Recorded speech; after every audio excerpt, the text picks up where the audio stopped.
satu yang di meja admin di office itu. Nah, langsung saya bilang, Bram, lu marah sama gua? Nah, Ibram tuh posisinya dibangunin gak bangun-bangun. Bram, Bram, Bram, lu kenapa? Rekannya di CCTV. Lu ngomong sama siapa? Tadi sama kakek-kakek. Kayaknya si Tenan, kata dia gitu. Anak saya mati, gitu. Anak saya mati, kecebur di sumur.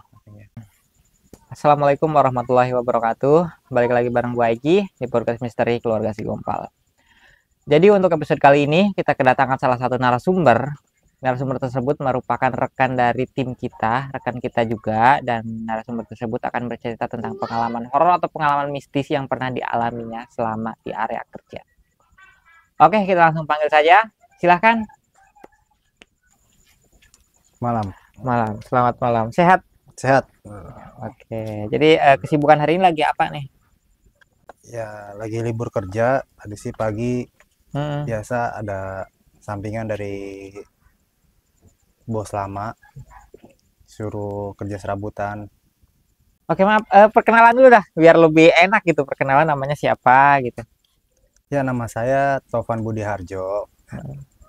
Tinggal di daerah Jakarta Selatan. Daerah Jakarta Selatan. Biasa dipanggil apa? Om TB. Om TB.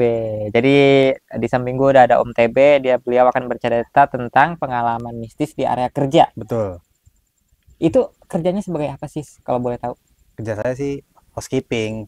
Oh, housekeeping. Posisi itu lagi di area kerja di salah satu basement 3 di tempat office saya. Oh gitu. Itu ceritanya kalau boleh tahu secara apa ya? Secara singkat dulu deh. Singkatnya sih gini, waktu di jam istirahat itu sekitar jam 2 malam pagi. Jadi saya istirahat itu manpowernya 3. Yang satu standby di area, saya istirahat berdua sama teman saya. Jadi shift malam itu cuma 3 isinya? Saya bertiga. Nah, pas lagi saya di office, saya istirahat, teman saya tidur duluan. Jadi kejadian itu pas lagi posisi di office tersebut. Ya, ini kita bicara udah di office. Oh, ya udah kalau gitu ditahan dulu aja untuk ceritanya. Ya. Sebelum kita lanjut untuk cerita lebih lengkapnya dari Bang TB, kita dengarkan intro terlebih dahulu. Cukurukuk kukruk. Kukruk.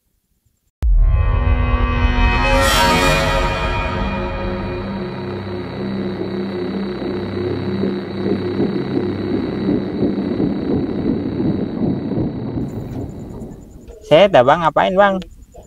Suara gua kan lu belum balikin. Oh iya ya lupa. Lah, jangan dililin. Gua lagi bikin intro lu. Lah, lu nggak ngomong. Jadi makasih ya. Ayo udah. Ya. Oke, silakan untuk Bang TB untuk cerita lebih lanjutnya seperti apa sih. Saya ngerokok dulu ya, santai kita. Jadi pukul 2 pagi saya istirahat sama teman saya. Namanya Ibram.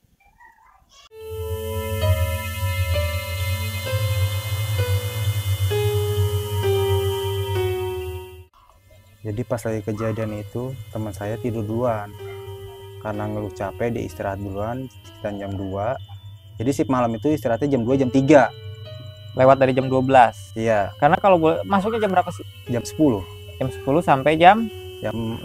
Oh, jam 10 sampai jam 6. Iya. Oke. Jadi istirahat jam 2 sampai jam 3. Iya. Jam 2 dan jam 3. Oke. Jadi teman yang satu standby. Nah, yang satunya lagi berdua sama saya nih tidur duluan. Yang kejadiannya itu pas lagi dia tidur duluan, ada kursi di dekat sampingnya dia tuh. Ada kursi yang ada rodanya itu, kursi office lah ya. Iya, kursi di office itu. Nah, itu kursinya itu kayak ditendang sama dia. Nah, langsung ditendang sama dia. Gerbek gitu. Iya, kena meja satu yang di meja admin di office itu. Langsung saya bilang, Bram, lu marah sama gua. Nah, Ibram tuh posisinya dibangunin gak bangun-bangun. Bram, Bram, lu kenapa? Nah, yaudah saya cuekin aja, saya lanjut main handphone. Udah pulas kali ya. Karena dia udah pulas saya pikir mah. Terus nggak lama lampu Sofi saya matiin karena saya juga mau tidur juga kan, Istirahat. Oke. Dan pas lagi saya tiduran, Ibram lari ke saya nibanding saya. Tiba-tiba dia bangun. Lu kenapa Bram? Diajak ngomong diem kayak orang indie gitu. Nah, setelah itu dia cerita, itu di meja situ tuh, di meja admin ada yang berdiri gitu.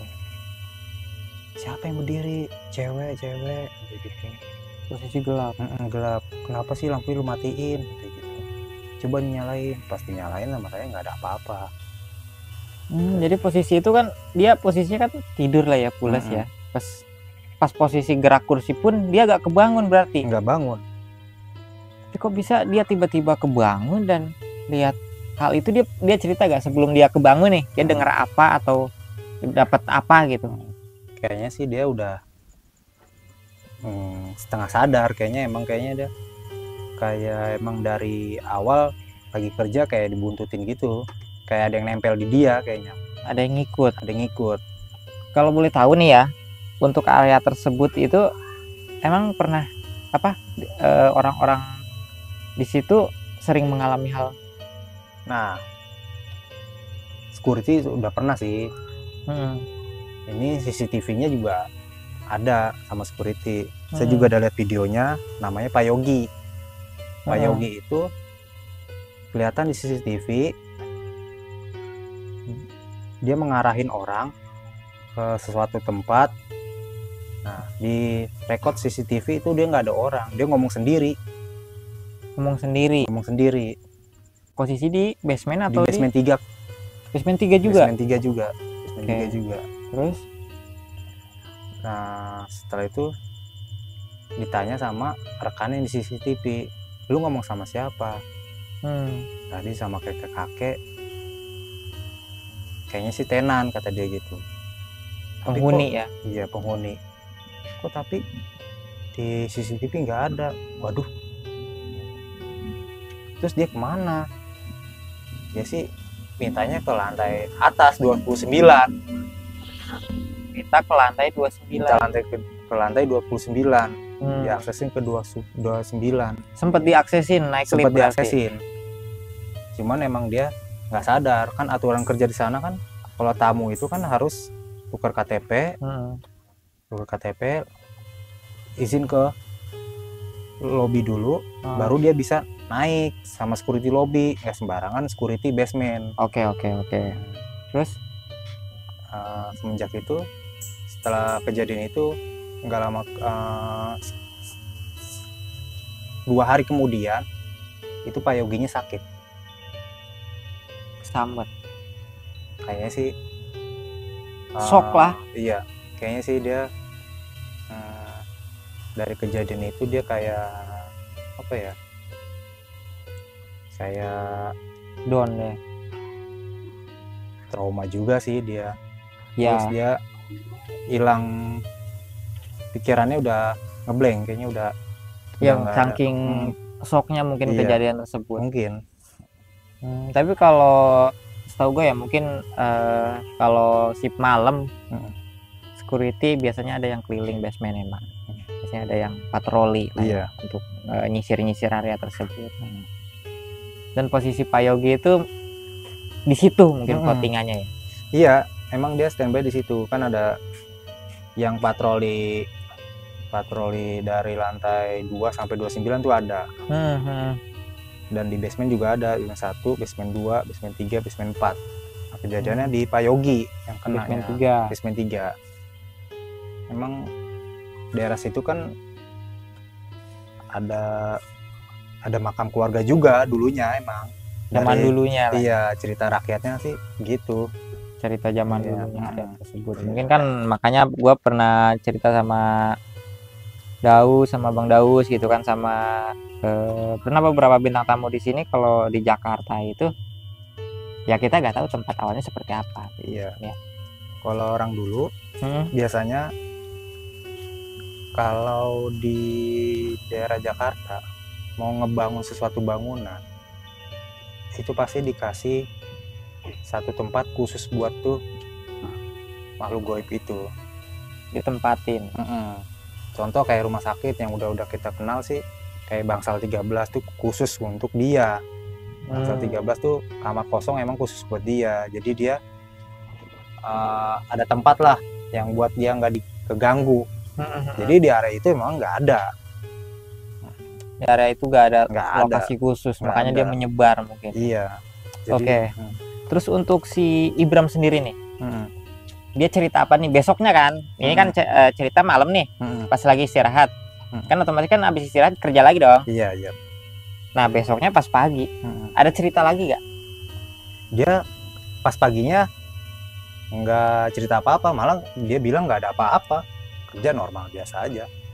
Kan mulai lagi kerja jam 4. Jam 4 tuh dia nggak cerita apa-apa, nggak ngomong apa-apa. Kayaknya sih emang dia waktu itu setengah sadar. Kayaknya sih emang dia pengen dirasukin kayaknya. Mungkin mental ya. Iya. Tapi emang mungkin dia ada suatu hal yang mungkin kesenggol lah kakinya atau apanya, makanya dia ngikutin. Iya mungkin. Tapi nyari pertanyaan gue tuh, kursi bisa geser jauh ya. Makanya. Sedangkan dia kebangunnya bukan gara-gara kursi justru.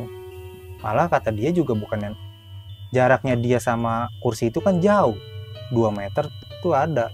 2 meter. Sekat 2 meter tuh ada Di ruangannya. Berarti posisi lu istirahat tidur juga jauh ya. Nah itu pengalaman gue pribadi sendiri. Karena selama ini gue nggak percaya yang gitu-gituan. Oke. Kalau lu sendiri nih, kalau itu kan cerita dari temen lah ya. Nah, dari lu sendiri yang pernah lu alamin apa sih di lokasi kerja tersebut? Gue sih nggak pernah diganggu di situ ya. Cuman kalau merinding tuh area situ ada di basement 4. Ada di sana kan towernya tower 4, tower 1, tower 2, 3, 4 kan. Gue di tower 1, di Royal basement 4. Emang waktu itu lagi kalau housekeeping ada pekerjaan tuh namanya, kita kenal sih brushing ya. Jadi kita kerja di situ, gue ngambil air. Nah kebetulan emang akses air itu yang paling deket ya di tower 1 itu ada, namanya di gudang workshop. Oke.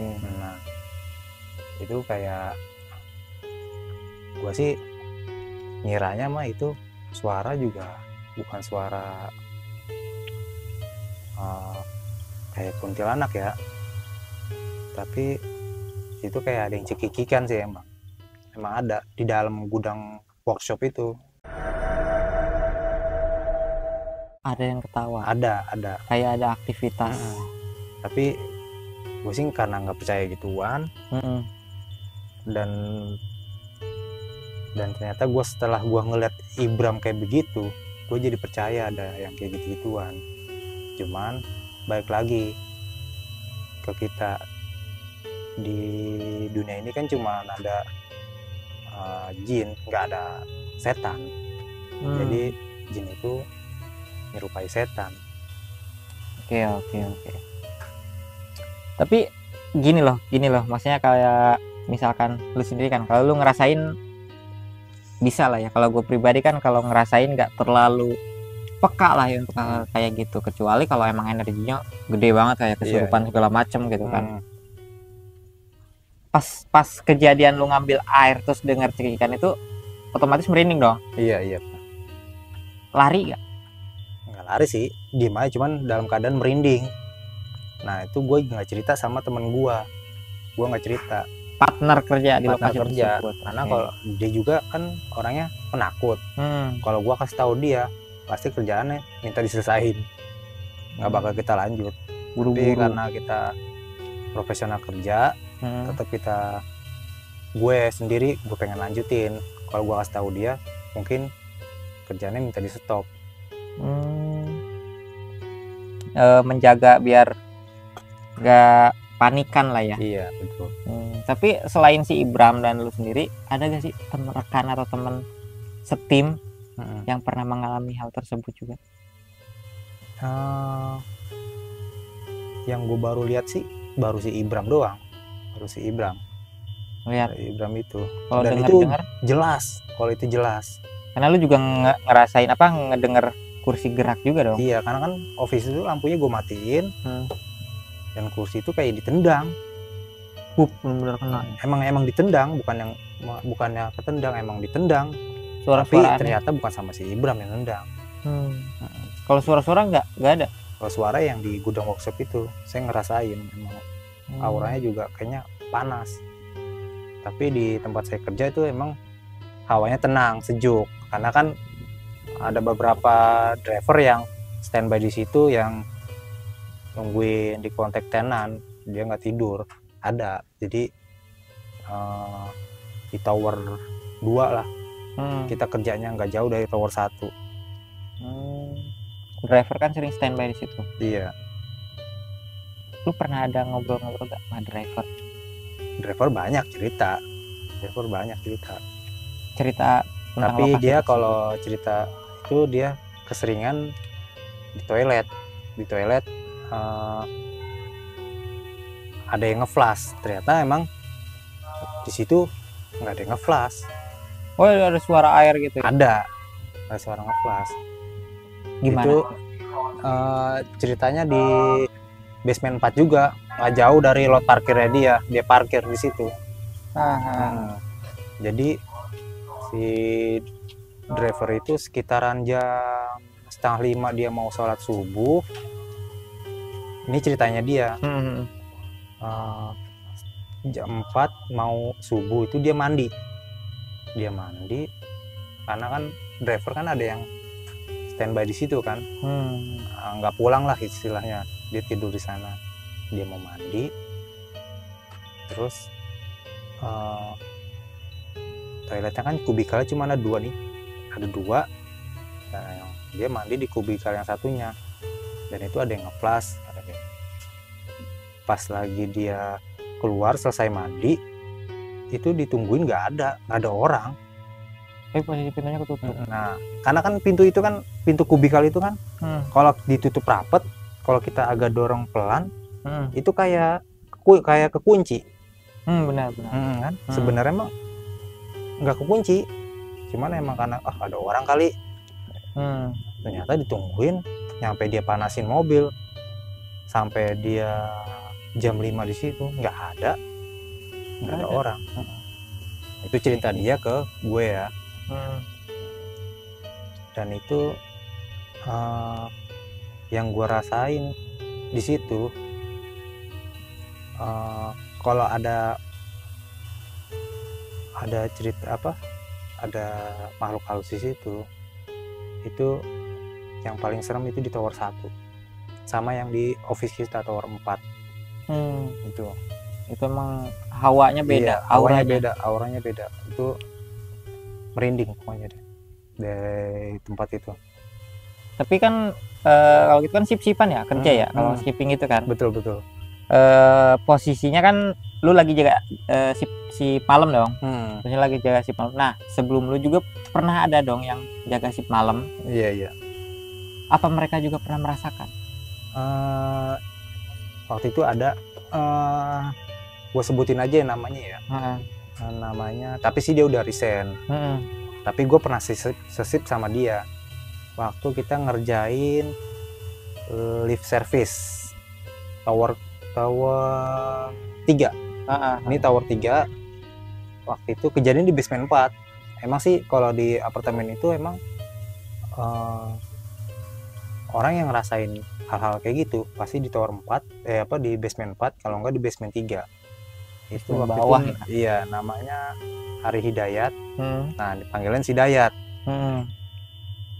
Waktu gue lagi ngerjain dari lantai 29 sampai basement 4. Nah, berhenti di basement 4, kita ngerjain itu. dia pakai bahasa Sunda tuh. Ah, Kayak, bau anyir kata dia.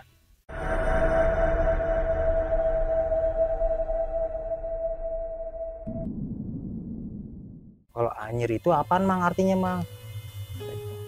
Lu tahu amis darah nggak? Langsung kerjaan itu gue stop. Ini mah harus di stop. Gue nggak mau lanjutin lagi. Kayak gitu. Emang kalau si gue manggilnya Mang Ari. Kalau Mang Ari itu emang dia bisa tahu dan bisa lihat juga. Dia ngomong ke gue gitu. Nah, di basement 4 itu dia bilang bau anyir, gue langsung stop, liftnya gue nyalain lagi, langsung gue selesain kerjaannya, gue beberes. Gue nggak mau ada hal-hal yang terjadi pada gue sih, maksudnya kayak gue merasa pegel di pundak gue takutnya kemasukan gitu. Iya. Nah, menghindari hal-hal seperti itulah ya. Iya. Terus pas nih kan kerjaan beres nih, ditanya lagi gak, emang apa sih sebenarnya? Gue sih bilang ke dia, besok kalau ada hal-hal kayak gitu mendingan lu gak usah ngomong, udah stop aja pekerjaannya, kita cari tempat aman baru lu ngomong, jangan di tempat situ lu ngomong, jadi kita panik, kita lari karena lokasinya di situ kita ngomong. Iya. Iya. Takutnya si makhluk ini keganggu juga, takutnya dia malah dia ngerasain. iya betul takutnya dia malah gue tunjukin aja nih. Iya betul. Malah eksistensinya lebih berasa jadinya kan, karena kan dia tahu mungkin ya yang takut mana, yang panik mana gitu iya, kan. betul. Oke. Emang berarti lokasi tersebut yang seperti lu awal cerita kan, kalau memang dulunya ada makam. Iya, ada kuburan. Karena gue tahu makam itu dari bekas admin situ, namanya Ibu Rofi, bekas admin di situ, ibunya dagang di situ. Kata dia gini, itu tahu nggak dek? Di situ, nih di gedung yang ini nih, ada tower yang ini nih, itu anak saya mati, gitu. Anak saya mati, kecebur di sumur. Berarti di situ emang ada sumur, karena kan itu kan bekas kampung warga daerah situ. Nah, jadi dia berarti gue baru tahu kalau si Rofi itu selain punya adik 2, ternyata dia punya adik bontot cowok meninggal di situ, kecebur. Udah lama berarti. Udah lama, pas lagi gedung itu belum jadi. Gila sih itu. Iya. Berarti awalnya emang semacam mungkin kayak kebun-kebun. Iya, ada. Benar. Tapi gini loh, kalau misalkan nih ya, lu ngerasain atau lu ngeliat nih, apa yang akan lu lakuin? Pertama-tama sih ya, kalau gue sih pasti ya gue milih langkah 1000 dulu, lari dulu sambil gue baca-baca. Gue nggak mau ngambil resiko kalau itu, karena yang gue hadapin nih makhluk halus yang bisa sewaktu-waktu terjadi ke gue itu, bisa gue nggak sadar dan gue ngakuin hal-hal yang aneh pasti. Kalau kitanya gak kuat lah ya, gak kuat mental. Tapi ada beberapa orang yang gue tanya dia bilang udah tenang aja, santai, dia juga takut sama kita gitu kan. Betul, ada beberapa yang begitu. Iya benar. Tapi kalau gue pribadi sih gue gak mau ya. Gue gak mau lihat gituan. Gue paling antilah, gue takut kayak. Gue orangnya sih panikan sih, jadi ada yang bilang lu percaya aja sih sama Allah, adanya lu kan punya agama, lu punya Tuhan, lu percaya sama dia. Tapi kalau posisinya tersebut terjadi pada dia juga, pasti dia belum tentu dia bakal baca begitu, pasti dia akan lari juga. Pasti. Yang pernah gue alami boro-boro lihat ya, pas lagi orang kesurupan aja gue baca ayat kursi bolak-balik. Iya, saking paniknya. Begitu. Iya. Jadi emang kita hidup berdampingan. Iya sih. Dua alam. Percaya gak percaya itu ada. Tapi percaya boleh, tapi Boleh. mempercayai tidak boleh. Nggak boleh. Begitu katanya kan. Iya. Jadi ya mungkin kalau lu masih kerja kan Masih. di lokasi itu, sebenarnya kerja berapa lama sih? Gue udah dikit lagi kerja situ, hampir mau dari tahun 2015 di situ. 2015, sekarang mau tahun berapa nih? 2024 Mm-mm. besok. Sekitar 7 tahun apa 8 tahun itu. Lama lah itu. Lama Dari awal proyek. kalau proyek. Pas awal proyek mah normal, nggak ada kejadian apa-apa. Justru kalau proyek itu lebih banyak, Orangnya. cuman iya lebih banyak mistisnya, karena kan gue nggak bakal cerita satu persatu. Tapi yang satu lagi sih gue ceritain dulu sih, ada yang namanya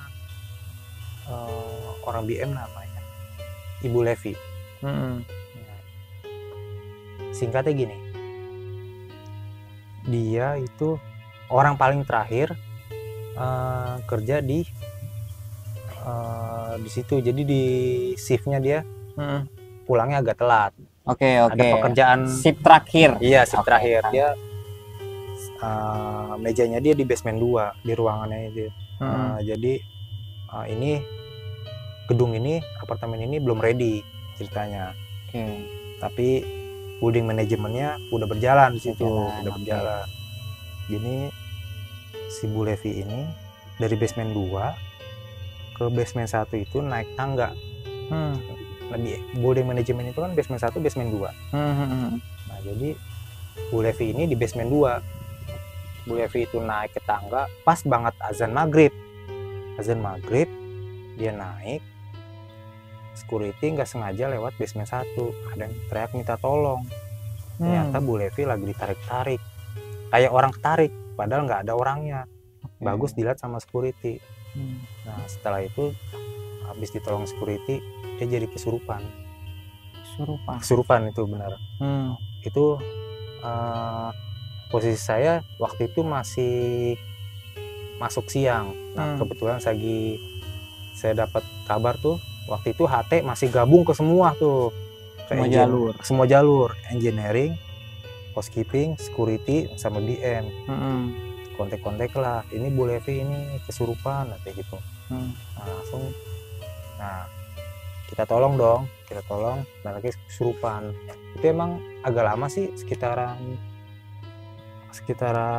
sejam setengah itu dia nggak sadar. Lama ya? Lama.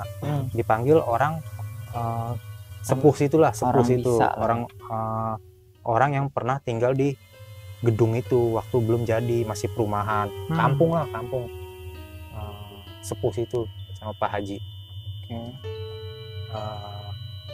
Akhirnya disadarin dan dia baru bisa pulang. Emang katanya di situ kalau maghrib nggak boleh ada aktivitas sendirian, apalagi perempuan. Perempuan emang paling Iya, gampang. karena Bu Levi kan juga kan di sini kan katanya kalau yang orang iga jarang itu udah pasti gampang masuk. Oke. Jadi mungkin emang dari awal proyek, dari awal pembangunan, proyek, dari sebelum iya. pembangunan pun mungkin sudah udah ada hal mistis lah. ada hal mistis, sampai sekarang masih ada, walaupun agak jarang-jarang lah ya. Iya.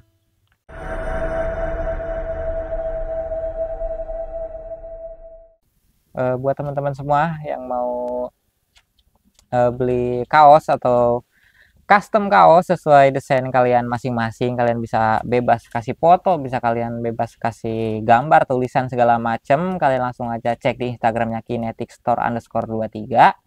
Link nanti ada di deskripsi. Dan juga kalau ada yang mempunyai cerita mistis atau cerita horor seperti yang Bang TB ini ceritakan, bisa langsung atau kirim pesan atau DM ke TikToknya Keluarga Si Gompal. Link juga ada di deskripsi nanti. Dan untuk kerupuk kulit, kalian yang mau beli, yang mau PO atau yang mau pesan untuk partai besar, partai kecil atau satuan, kalian bisa langsung DM aja ke Instagramnya @egibay_. Nanti link juga ada di deskripsi. Oke, dikarenakan Bang TB hari ini udah menyempatkan hadir, kami kasih cindera mata dari Kinetic Store. Ini terima kasih untuk Kinetic ya, udah dikasih hadiah. Terima kasih ya. Oke, jadi pokoknya nanti buat teman-teman yang bisa diundang atau kalian yang mau cerita atau kita pilih siapa aja yang bisa hadir di podcast tersebut, nanti juga akan mendapatkan hadiah yang sama atau merchandise yang sama lah ya. Jadi mungkin untuk Bang TB ya, jangan Bang Topan ya. Untuk Bang TB sendiri sehat selalu, jaga kesehatan ya, karena sekarang itu lagi musim peralihan cuaca ya, lagi musim nggak enak lah ya kalau disebutnya. Sama di kerjaan juga rajin-rajin ibadah. Tapi ini kopi boleh diminum? Boleh, silakan. Sekalian Bang TB lagi, Bang Topan mulu saya ya. Sekalian Bang TB lagi minum kopi, saya tutup aja untuk podcast kali ini. Cukup sekian dan terima kasih. Assalamualaikum warahmatullahi wabarakatuh. Hatur nuhun.